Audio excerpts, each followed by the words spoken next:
Pablo Bierzi es escritor, periodista y guionista. Ya han pasado 37 años de la publicación de su primera y exitosa novela, Los Tramoyistas. Ha publicado varios libros de humor, testimoniales, guiones para documentales y ficciones. En 2009 obtuvo el Libro de Oro de la Cámara Uruguaya del Libro con La Sociedad de la Nieve, en el que relata el accidente ocurrido en la cordillera de los Andes en 1972. Desde su infancia, Pablo está estrechamente vinculado a los personajes de este libro. Fue compañero de colegio de Fernando Parrado y Guido Magri, este último fallecido en la cordillera de los Andes. A comienzos de este mes presentó su nuevo trabajo, Tenía que sobrevivir, el que escribió junto con el doctor Roberto Canessa. Pablo, cuando leí La Sociedad de la Nieve, ahí me desayuné que tú tendrías que haber ido en el vuelo de los Andes, ¿no? No precisamente, Jaime, porque en ese año jamás hubiera ido. Había viajado en otras ocasiones anteriores. ¿Pero te involucraba? En el 72 no, porque estaba en Humanidades, me había cambiado de facultad, no. Pero el viaje sí, está muy metido en el corazón del grupo. Totalmente, tengo amigos íntimos hasta hoy que estaban en la lista y después se bajaron de manera insólita.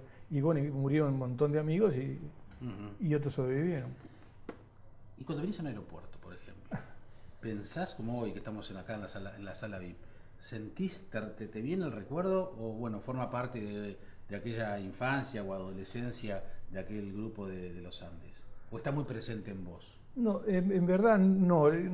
O sea, al no ser un sobreviviente, yo lo vi siempre de costado como una gran tragedia, así como habíamos tenido una tragedia en el mismo colegio previo con unos 3 chiquilines que estaban en la clase más abajo, también muy amigos, que jugaban al rugby conmigo, que se ahogaron en la canoa y yendo a la isla de Flores. O sea, fue una época, un par de años anteriores, pero fue una situación de muchas tragedias. O sea, también era un colegio que te incentivaba mucho, no a la aventura, pero tal vez a no tomar todas las precauciones.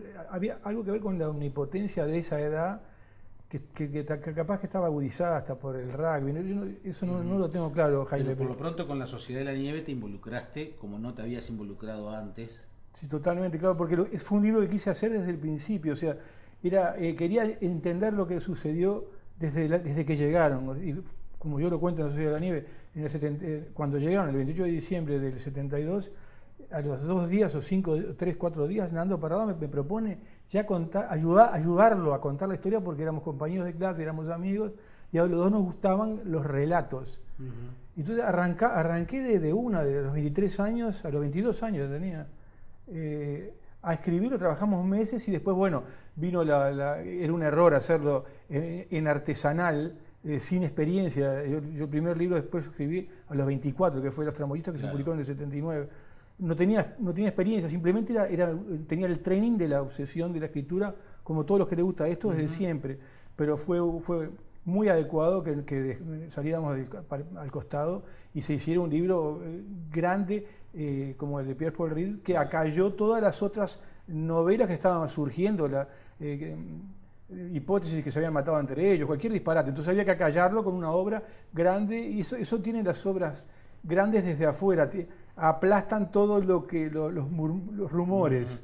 Bueno, que capaz que nosotros, si lo hubiéramos hecho tan artesanal, no acallábamos los rumores. Claro, de todos modos, hubo una cantidad de datos, de confesiones, de informaciones que eran comentarios, eran voz populi, que recién se fueron conociendo hace relativamente poco tiempo, ¿no? Sin duda, es que La Sociedad de la Nieve, Jaime, fue el que se publicó a fines de 2008. Fue la primera vez que los 16 hablan ellos en primera persona. Exacto. Nunca lo habían hecho, los 16 Exacto. Nunca. Entonces fue una tarea también de convencimiento y para ellos, para muchos de ellos fue un gran esfuerzo de romper, y después que con el tiempo, con la perspectiva, ya cambió. Después hubo muchos libros personales, Claro. Los cuales me parece muy saludables. ¿De qué año es La Sociedad de la Nieve? Finales del 2008. Perfecto. Y hasta el 2008, ¿cuánto se fueron abonando las teorías y los comentarios y los rumores que tiene que ver desde la antropofagia hasta las peleas internas? ¿Cómo fue todo? ¿No te parece que La Sociedad de la Nieve llegó tarde o te parece que fue en el momento justo? Creo que llegó el momento justo porque yo había intentado hacerlo antes y antes no se pudo. Y creo Por que ellos. porque algunos no querían, no les interesaba salir al público. Y creo que hubo un hecho interesante 3 años antes, que fue cuando yo presenté un libro que no tenía, un libro institucional, los 50 años del colegio, Estela Maris, Cristian Maris, que iban buena parte de ellos y yo. Y ahí en la presentación se sugirió que justo que la presentamos con Tomás Lin, que también era la clase más abajo que yo, que tiene mi edad, que participaran los sobrevivientes en el estrado, recreando un poco lo del 28 de diciembre del 72. Sí. Y ahí me parece que fraguó la idea, o sea, estaba todo bien, la gente estaba lleno, casi todos hablaron, o sea, me parece que a partir de ahí ya estaba maduro la hipótesis insisto, si no eran los 16, yo no lo hacía la Sociedad de Nieve, o sea, o los 16 o no se hacía la obra. Son esas obras que son tan condicionadas por un hecho que no depende de ti. ¿Qué pasó con La Voz de los Muertos? La Voz de los Muertos, yo hice un artículo en que fue casi todo el suplemento que pasa cuando se cumplieron 30 años, o sea, en el 2012, perdón, 2002, hace muchísimos años, o sea, los 30 años, que se titulaba Nosotros, los otros. Ocupó casi todo el suplemento que pasa y era el relato contado desde el punto de vista de los muertos, donde yo tengo muchísimos amigos. Porque era también otra de las deudas que la psiquis, viste, te va... me la traía como una deuda pendiente, como una asignatura pendiente desde el 72. Es que nadie habló por ellos. ¿Y quién podía? Era difícil que lo hicieran los sobrevivientes. Pero uno de afuera, amigo de ellos que los conocía, era como, les conozco las personalidades, tan bien como a ellos, desde la infancia, adolescencia, hasta los 22 años. Me pareció que era imprescindible hacerlo y lo hice recuerdo que me gustó mucho cómo quedó y sentí un alivio. Bueno, pronto, esto lo cumplí, eso se los debía a ellos y lo hice. Y ahora me quedaba la alternativa de hacerlo con los que sobrevivieron, pero con los muertos ya lo había hecho desde mi punto de vista, porque además es una recreación. Sí. No es que sea ficción, pero es una recreación, o sea, tenía que imaginar cómo lo vivieron los que se murieron. El pueblo uruguayo ha manejado el tema con mucha particularidad. Se mira a los sobrevivientes de los Andes como que están aprovechando la tragedia, un razonamiento que yo creo que a veces es muy mezquino, muy uruguayo. Y ahora, porque lo he escuchado, hablando de este libro, Tenía que sobrevivir, que es el testimonio de Roberto Canessa, o a partir de charlas con Roberto Canessa que tú escribiste, otro libro más sobre los Andes. Sí. Sin embargo, el otro día hablando contigo me dijiste, no es un libro más sobre los Andes. ¿Qué es este libro? Claro, yo creo que es lo contrario, o sea, en la Sociedad de Nieves por primera vez los 16 hablan en primera persona, nunca había ocurrido, porque hablaban por ellos, hablaba Pierre Paul Ried, excelente libro, pero un tercero por ellos entrevistados cuando tenían 20 años. Sí, claro. Y los entrevistó a los 3 meses de venir. Entonces pasaron 36 años. En el caso de esto, después de haber hecho yo la visión coral, Roberto me propone hace 10 años hacer la visión individual en perpendicular, o sea, en profundidad. Y entonces la premisa que partíamos era: hubo 72 días, en el caso de los caminantes, los escaladores o los expedicionarios son 70, 72 son los que están en el fuselaje. Hubo 70 días del 72 que fueron muy fuertes, muy marcantes, un hito para tu vida, pero ¿qué pasó? ¿Qué hiciste con qué aprendiste y qué hiciste con esos 70 días en los 40 años posteriores? Ese es el foco del libro. Y entonces partíamos de esta premisa. ¿Qué coincidencia que Roberto se dedica en esos 40 años, digo, desde que estudiaba hasta que se recibió, hasta que se dedicó específicamente al palpitar de los corazones de los niños con cardiopatías congénitas, niños y recién nacidos y fetos? ¿Qué paralelismo había en ese vivir en la cornisa, en el umbral entre la vida y la muerte más delicado imaginable? Con él como protagonista. ¿Con qué? Con él como protagonista. Con él como protagonista. Cuando aquellos 70 días tan marcantes, porque son marcantes porque para cualquiera hubiera sido marcantes, con esos 70 días también él se ocupaba de el palpitar de los corazones en la situación más extrema imaginable, todos al borde de la muerte, experimentaban la muerte en la luz, comiendo cadáveres de los amigos, a 30 grados bajo cero, caminando, atravesando la cordillera a pie, con 30 kilos de peso menos de los que tenía. O sea, en la situación más frágil imaginable en 70 días en el 72. Y la situación más frágil imaginable 40 años posteriores. ¿Qué vínculo, cómo se hilvana una cosa con la otra? Eso es el libro. ¿Cuáles son las conexiones que hacen que esto produzca esto? Claro que si yo le pregunto a Roberto, ¿cómo te influyó? Es muy complejo para él, porque es como lo que uno ¿cuál es el sentido de mi vida? ¿Cómo influyó mi pasado? Es muy difícil verlo, por eso está la psicoterapia y nunca claro. Llegás a una conclusión. O una mirada externa como la tuya. Pero acá teníamos la ventaja de una mirada externa, infinitas conversaciones con Roberto e infinitas conversaciones con los pacientes, con ese otro mundo de Roberto. Sí. Entonces, con esos insumos se pudo construir, o al menos se pudo elaborar, hipótesis de esas conexiones entre cómo 70 días de adversidad extrema catapultan a lo opuesto y te hacen dedicarte tu vida casi full time a ese umbral, a evitar que personas que están en el umbral no lo traspasen, se queden en la vida. Pablo, ¿cuánto influye que sea Roberto Canessa, sobreviviente de los Andes, ese médico que está hablándole a padres de niños que están al borde de la muerte, que además son bebés prácticamente, debe ser un momento terrible para esos padres, el hecho de que sea Roberto Canessa y no otro médico? Creo que influye mucho. También es intangible. Él ha tenido a lo largo de su carrera más de 100.000 pacientes. En estos 10 años que hemos elaborado la obra, me he aburrido de estar en lugares más insólitos y encontrarme con expacientes, con pacientes de los más diversos barrios, niveles económicos. Es realmente multitudinario y emocionante, porque casi todos tienen el común denominador de una suerte de reconocimiento, no sé cuál es si puede ser el reconocimiento por él, por la tarea técnica, científica, médica y la humana, ese plus que ahí se mezcla el tema de la aureola de los Andes de una forma muy difícil de medir. Roberto siempre me dice que en la medicina influye muchísimo lo espiritual, sí, claro. Lo de los chamanes, la esperanza, la fuerza, la creencia, la religión, la fe. Sí, sí. El hecho de tener el diagnóstico de una persona que estuvo muerta, de un médico que estuvo muerto, para la madre de un paciente o el padre de un paciente que solo recibió diagnóstico de personas que solo estuvieron vivas, es una diferencia relevante.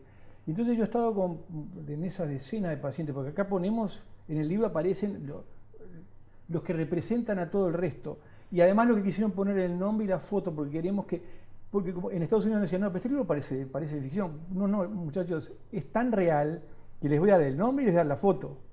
Claro. Porque parece que es mentira, pero sí, no es mentira. Lo dije al pasar y quiero profundizar en eso. ¿Cómo te parece que es la relación de la sociedad uruguaya con la sociedad de la nieve? Yo no lo tengo tan claro esto que tú decís, que en verdad no lo he vivido, porque yo solo los abordé a través de artículos periodísticos que en verdad nunca escuché, como yo no soy uno de ellos, a mí nunca me vinieron a recriminar, no escucho mucho esa de la recriminación, de que aprovechan, porque me parece tan absurdo. Es como decir que yo aprovecho mi pasado, o sea, y máxime cuando para ellos para muchos de ellos fue una gloria, pero en rigor fue una tragedia para 29. Al contrario, me parece que viven dignamente, que viven en representación de los otros, hicieron la fundación, más bien me parecen gente muy generosa. Ellos sí, el problema son nosotros. El problema somos nosotros, sí. Porque de hecho tú comparás la actitud, la atención que tienen los sobrevivientes de los Andes en el resto del mundo, comparado con Uruguay. Es insólito la diferencia, es insólito. El resto del mundo son como glorias globales. El otro día hablando con Carlitos Páez, 6.000 personas en una charla de Carlitos Páez, por decirte uno y así, con todos. Digo, de hecho acá tenemos ediciones del libro norteamericana, ¿no? Esta es la Sí, norteamericana, sí, exacto, del libro de Roberto. Del libro de Roberto contigo, sí. Y en Estados Unidos también salió una versión en español. Y en Gran Bretaña otra editorial, una tremenda, y una repercusión en la BBC, en Lorraine Show, en Washington Post, National Geographic, ahora sale en Men's Health, o sea, Bueno, sale en todos lados. Hay una atención por parte del mundo y un interés por parte del mundo tantos años después, que honestamente yo no lo veo acá en Uruguay. Sí, y te agrego otra cosa, Jaime, que además en el mundo les parece, en este caso particular ahora, de este libro, que salió en marzo, o sea, es todo muy nuevo, al mundo le parece totalmente natural y razonable y causa-consecuencia que un sobreviviente como Roberto, que era el médico de 19 años, de segundo año de facultad, se dedique a cardiopatías congénitas de niños y de fetos. Les parece razonable, y por eso lo invitan en los congresos de cardiología para presentar el libro, y lo invitaban para presentar este libro en la Universidad de Harvard, en la Universidad de Wharton y en MIT, para presentar el libro. O sea, les parece natural, no es que sea un bicho de 7 cabezas, es razonable que aquel sobreviviente, que esta historia uruguaya, porque tiene muchas peculiaridades, sí, uruguayas, claro. ¿Viste? Esa cosa humanista, Uruguay es el creador de la socialdemocracia, o sea, muy igualitaria. Hay la sociedad de la nieve. La sociedad de la nieve. Es el concepto que tú manejaste. Es esa idea. Es esa idea. Y un concepto que Roberto lo dice, lo ha dicho siempre además, que su objetivo en la vida es que todos los niños de cualquier escala social del mundo, porque claro, también puede pensar a escala global, a nivel global, tengan el mismo nivel de diagnóstico. Entonces, por eso él, gracias a los Andes, también ha logrado crear una red de los mejores médicos donde están en sintonía con él. Entonces, tú puedes tener un niño en el Pediatra Rosell con una cardiopatía X y él hace un Ateneo en el Congreso de Cardiología en Chicago, donde están los mejores cardiólogos del mundo atendiendo a ese niño. Eso es usar los Andes de la mejor manera posible, usar los Andes. Usar esos 70 días. Sí, aprovechar la tragedia para catapultarte hacia otro lado. Resiliencia, exactamente. Lo que hoy conocemos como resiliencia. Exactamente. En aquel momento no se usaba la palabra. Hay un montón de conceptos, como el concepto del trasplante de órganos, que no se usaba. Empezaron los primeros de Barnard cuando ellos estaban en Los Andes, o sea, se generalizó después también. Entonces, y por eso la historia es uruguaya, es global y está hecha para causas buenas. Entonces, a mí, para mover la aguja en un buen sentido. Entonces, yo no le veo ninguna contraindicación. Estás muy involucrado en el tema. Totalmente, ¿no? Eso sí, totalmente es verdad. Sí. Justamente porque estás muy involucrado en el tema. Yo sé que ya te hice esta pregunta alguna vez en la radio, pero me parece que justifica hoy que hay un nuevo libro que toma la tragedia para contarla desde otra perspectiva. Justamente porque estás tan involucrado. ¿Cuánto no sabemos de los Andes? ¿Cuánto no sabemos del episodio de la tragedia? ¿Cuánto nos queda por saber? ¿Sabemos todo ya? No, de ninguna manera, porque si tú buscas las 3 dimensiones y profundizás en todo lo otro que excede a las dimensiones de lo real, como fue una situación tan extraordinaria donde cada uno de ellos, las potencialidades se multiplicaban, entonces no eran las personas normales como estamos acá sentados tú y yo, entonces mucho de eso no se va, es muy difícil abordarlo. En el caso de Roberto, son 10 años para una persona y de a poquito, por ejemplo, la caminata. Él me confesó, nunca rehice en estos 40 y pico de años el día a día de esa caminata, de 10 días atravesando la cordillera pensando que te morías.